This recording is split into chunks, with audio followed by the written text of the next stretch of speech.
আসসালামু আলাইকুম গাইস, কেমন আছেন? আলহামদুলিল্লাহ। আপনাদের সাথে আপু রান্নাঘর থেকে। এখানে দেখেন আমি ডাটা দিয়ে রুই মাছের ঝোল পাক করব।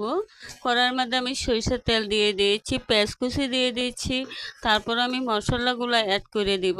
এখানে দেখেন আমার পেঁয়াজটা সিদ্ধ হয়ে গিয়েছে। এখন আমি সব মশলা অ্যাড করে দিচ্ছি। এখানে এই যে পরিমাণ মতো লবণ, হলুদের গুঁড়া 4 আদা চামচ, মরিচের গুঁড়া 4 আদা চামচ,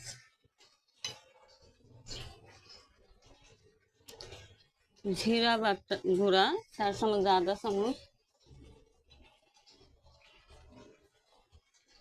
রসুন বাটা 4 আদা চামচ, আদা বাটা 4 আদা চামচ। আমি সব মশলাগুলো কষায় নিচ্ছি। এখন ভালো করে কষায় নিব। এখন আমি পানি অ্যাড করে দিব সামান্য।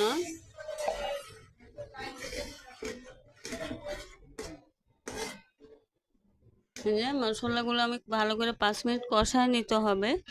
আমাদের কারেন্টের চুলায় পাক করতেছি, সরি কিছু মনে করবে না। আমার বাসাতে মিস্ত্রি আছে, চুলাগুলো ঠিক করছে, তার জন্য আমি কারেন্টের চুলায় পাক করতেছি, চেষ্টা করতেছি। আপনাদের কারেন্টের চুলায় আমি এখন মশলাগুলো ভালো করে কষায় নিব। 5 মিনিট কষায় তারপর আমি ডাটাগুলো দিয়ে দিব। এই যে দেখেন আমার মশলাগুলো কষানো হয়ে গেছে। এখানে আমি এখন ডাটাটা দিয়ে দিব। ডাটা কেটে ধুয়ে পরিষ্কার করে রেখেছিলাম। যে এখন ডাটা দিয়ে দেখছি এখানে। এখন আমি ডাটাও কষায় নিব ভালো করে। আমি মশলা কম দিয়েছি। এখানে ডাটার তরকারি একদম সবুজ কালার থাকতে হবে, তার জন্য আমি মশলা কম দিয়েছি।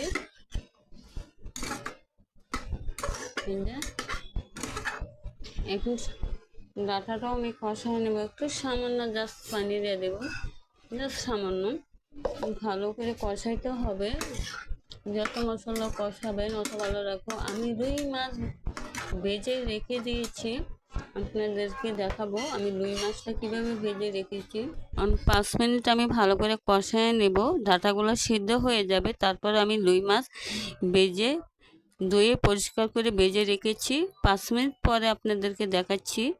মশলা যত কষাবেন অত ভালো লাগবে, কিন্তু মশলা ডাটার তরকারিতে হালকা মশলা দিতে হয়, একদম সবুজ কালার থাকতে হবে।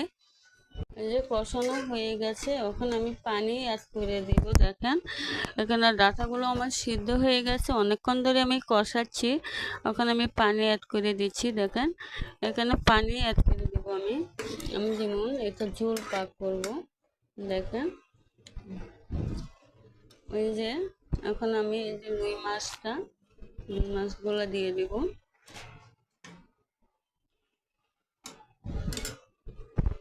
আমি রুই মাছ হালকা ভেজে রেখেছিলাম, সব রুই মাছগুলো এখানে দিয়ে দিচ্ছি।